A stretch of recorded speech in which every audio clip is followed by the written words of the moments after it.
Astăzi voi avea o partidă urbană de pescuit la Clean. Mă aștept pe un prieten, pe Norbi, să facem o incursiune, probabil în cel mai cunoscut loc de Clean din oraș, probabil tot în urma unei postări din trecut. Hai să vedem ce se iasă și astăzi, dar cred că vom prinde ceva cleani frumoși, sper la ceva mai mare.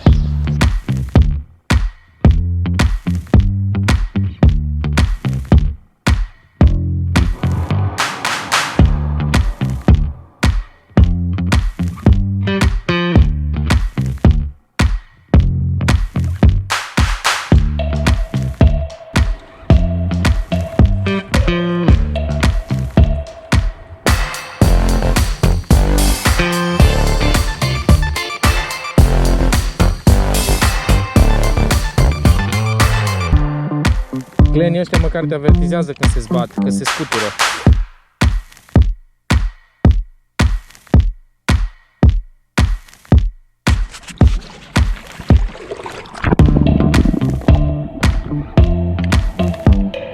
Ai spus vorba că mâncă cleanul.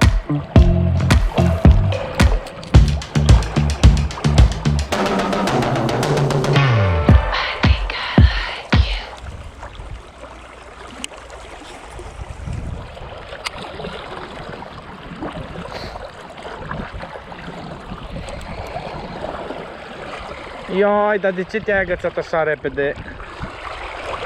Presimt că nici nu pot să ajung până la el.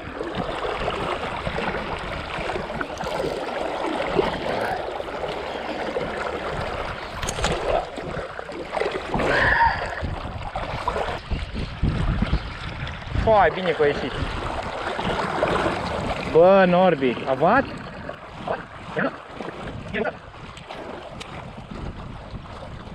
Oh.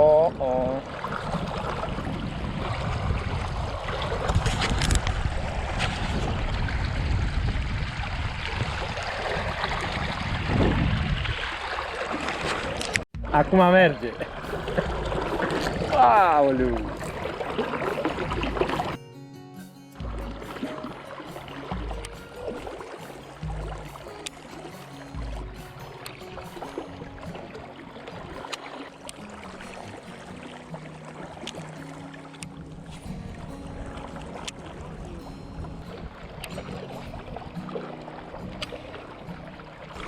Mai avansăm?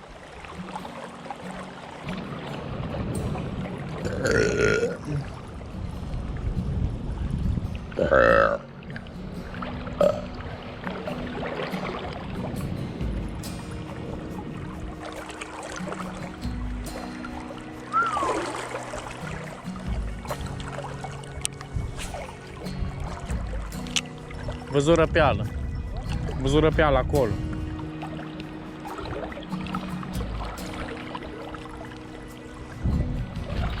Ce mi-a dat?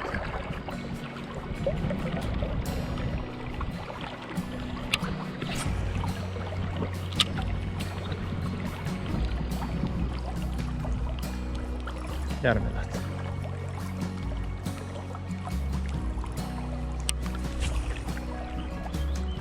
Dau, dar nu dau bine.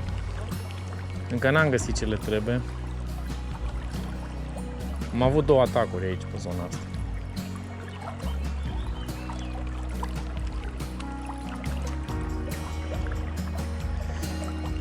Ia să vedem dacă schimbăm pe un Fire Tiger ce se întâmplă. Un ceva Fire Tiger. Tiger.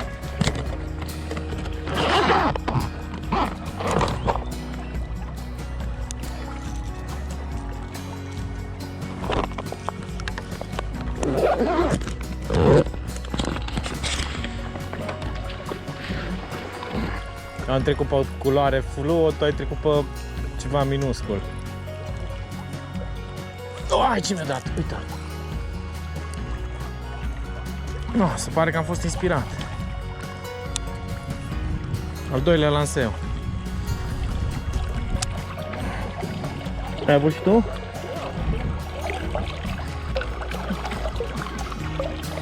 Măcar clenii ăștia te avertizează când se zbat. Zic, clenii ăștia măcar te avertizează când se zbat, că se scutură.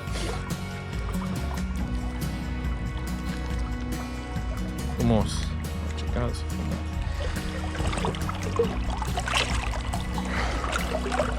Am avut câteva prezentări aici, dar firave.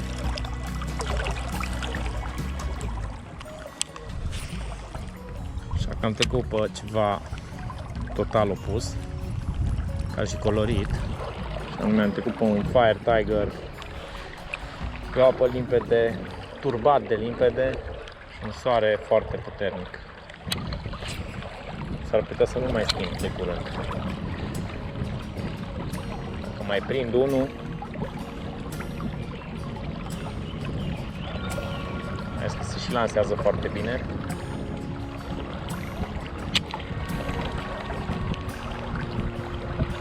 Salinuț a avut drill cu o vidră. Da. O lansat lângă aia, s-o băgat sub apă și o lua Năluca. Zic că bună, ceva n-ai mai văzut. Super puternică.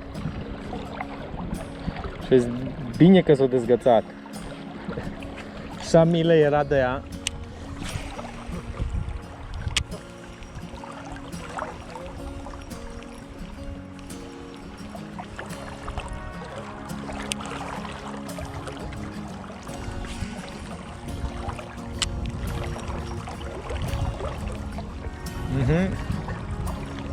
Unde? Dreapta? Am văzut și mai devreme. Spre copac? Înspre copac?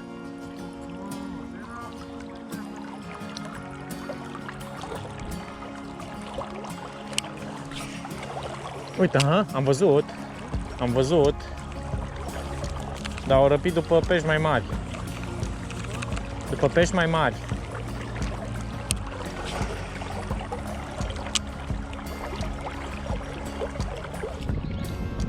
Răpeală de față.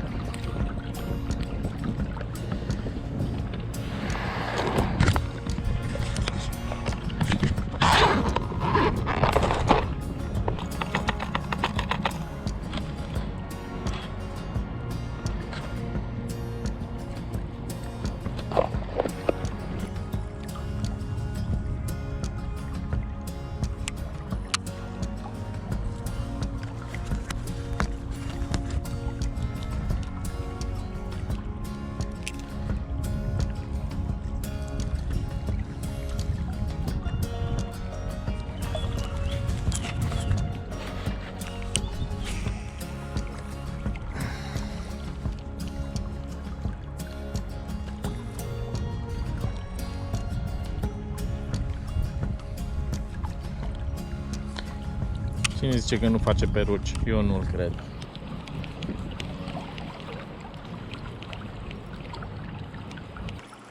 Hai să mai mergem în jos puțin, așa în pas mai repede.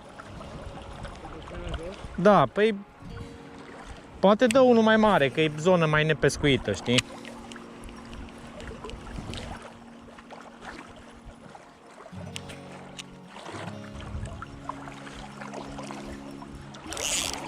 Uite-l! Când am zis, domnișoara polițist. Și cred că e tot avat. Sau un clean frumos. Hai că e un clean fain, mă ajut, te rog. Mă, cum am zis, mă?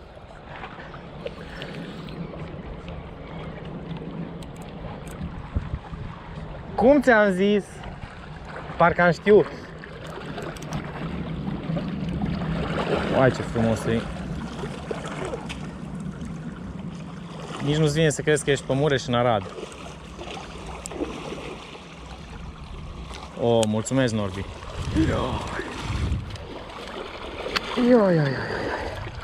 S-a eliberat? S-a eliberat. Inflat repul de 6. Vai cum o dat ăsta. O dat și după aia s-a oprit. Am crezut că e altceva.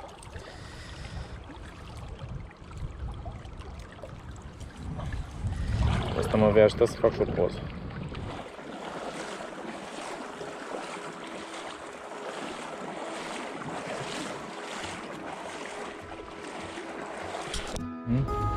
Numai pentru asta s-o merita să ieșim.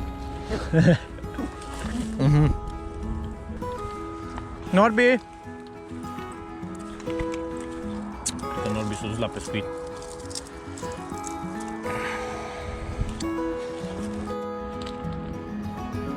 Când găsesc pe Norbi mai bag și niște colcodușe. Niște super colcodușe. În jungla urbană.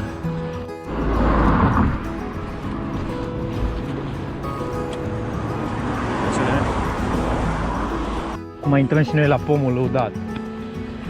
Cine l-o fi lăudat pomul ăsta? Vrei măgariu? Îl lăsăm să-și facă el treaba.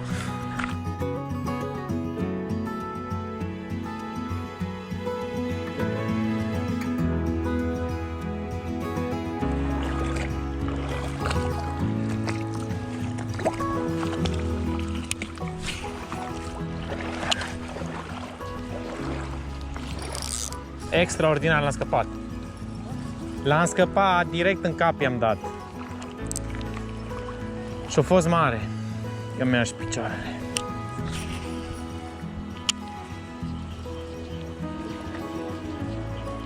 Tocmai l-am scăpat.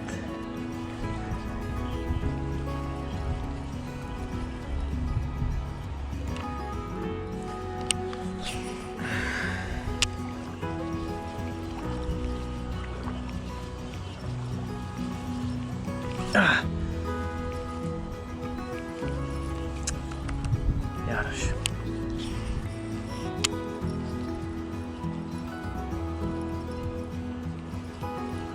Voi mai prinde ceva, cu siguranță. Uite. Am durat mult.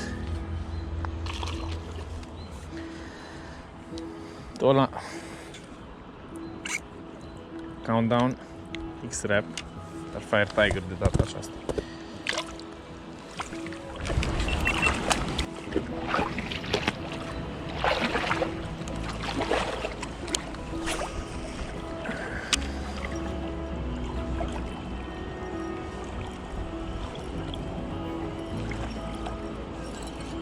Uite! Și l-am scăpat! Asta a fost frumos! Of. Dar promit că mai prind ceva.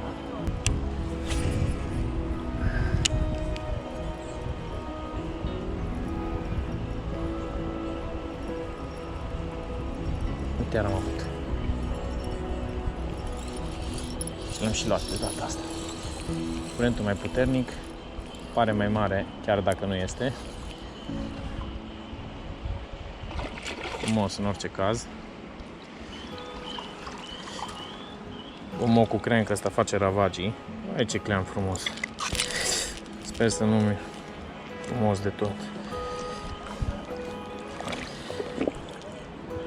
Uite. Văd că a și mâncat bine de tot. A lăsat un nor de mâncare în urma lui. Frumos. Mai insistăm. Mai prindem până la urmă. Sper că și unul mai mare. Folosesc fir de 0,18 fluorocarbon. Sufix 21. Este un fluorocarbon foarte reușit, o elasticitate destul de mică. O chestie activitate aici în jurul meu. Probabil că voi alterna între acest wobbler și ule crank, care volează exact la adâncimea la care trebuie pentru acest loc, adică undeva la până într-un metru adâncime, și ricoșează foarte bine când lovesc cu barbeta substratul. Acesta a dat de mai multe ori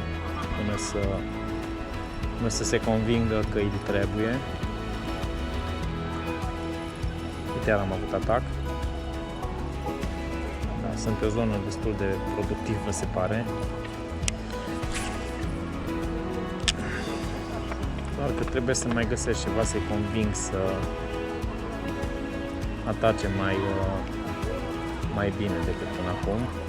Ar putea să și schimb ancorele de pe omul cu crank, niște ancore mai subțiri.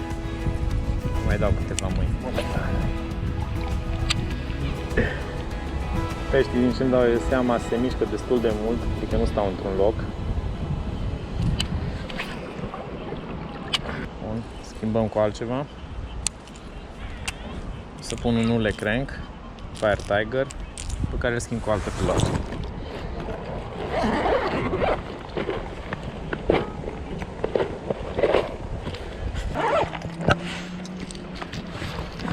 Încă nu sunt pregătit să pun Fire Tiger.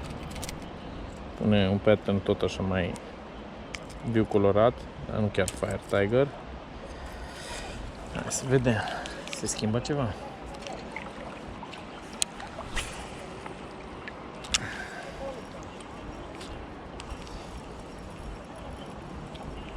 Are o vibrație ceva mai măruntă decât Storm Gomoku Crank de 38.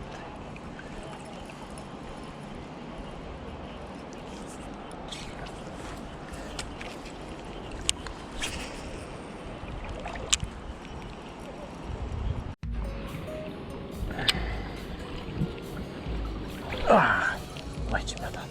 Uite-l. L-am încă. Da, uite-l. Crezut că e mai mare. Cât de tare a dat, am crezut că e mult mai mare. No, ăsta ce-o fi pățit. De arată așa pricăjit săracul. Cred că l-a depus.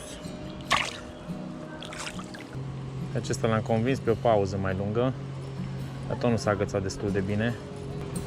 Clar este o zonă bună. Bun. Schimbăm. Nu mai e convins. Prins ceva. Parcă nu e încă ce trebuie.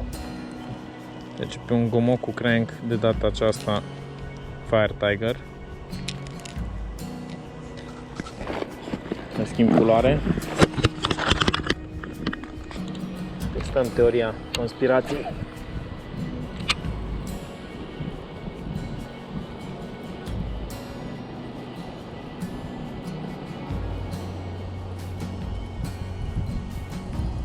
Începe și vânticelul.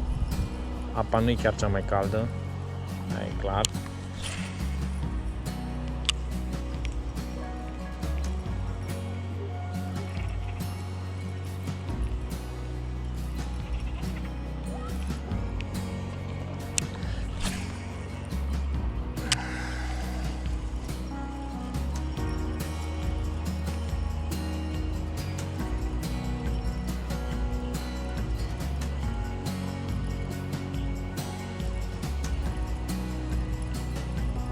Uite.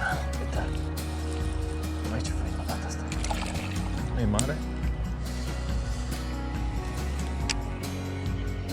Dar l-am supărat. Cancorița asta subțire își face treaba.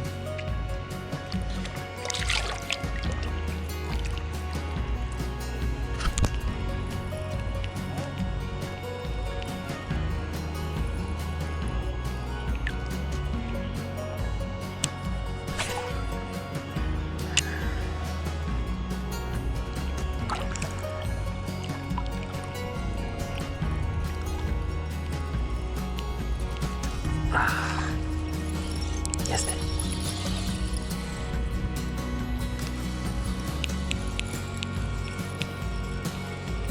Hai că am reușit să mai iau unul. Se pare că zona pe care o e destul de bună. Doar că trebuie să ai răbdare ca să-l prinzi. Asta e încă un clean frumos. Nu te zbate, te rog frumos, că vreau să-ți dau drumul. Și încă cum?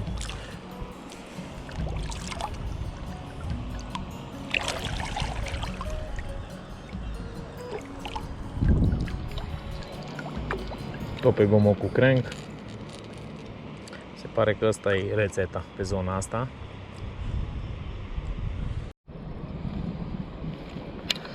Ce am observat pe râuri în general, pe măsură ce prinzi câte un clean, de cele mai multe ori, dacă nu sunt foarte, foarte mulți pe zonă, trebuie să lansezi din ce în ce mai departe ca să convingi alți pești.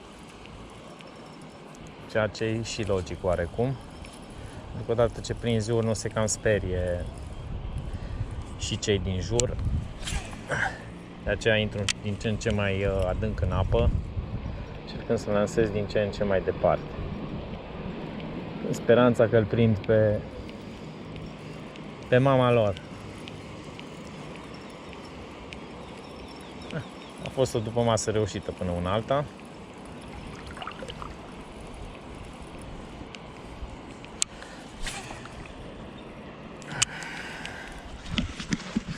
Să facem și o încheiere ca la carte în mediul urban.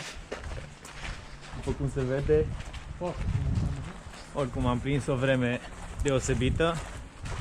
Apa e un pic cam rece și acum pe seara mi s-a făcut cam frig.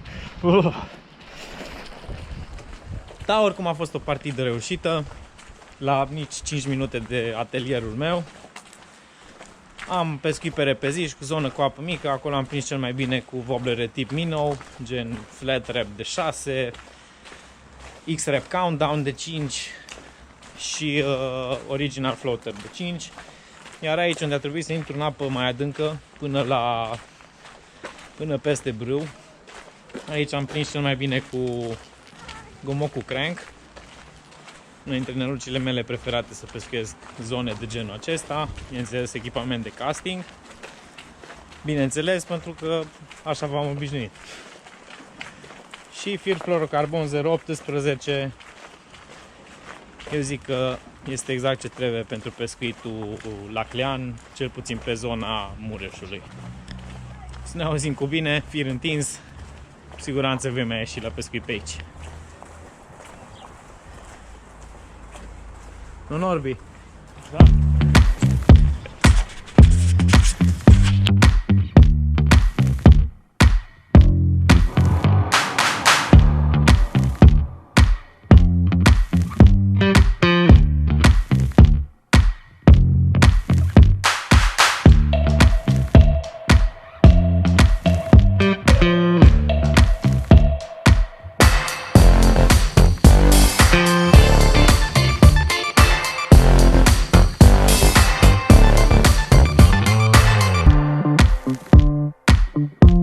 Thank you.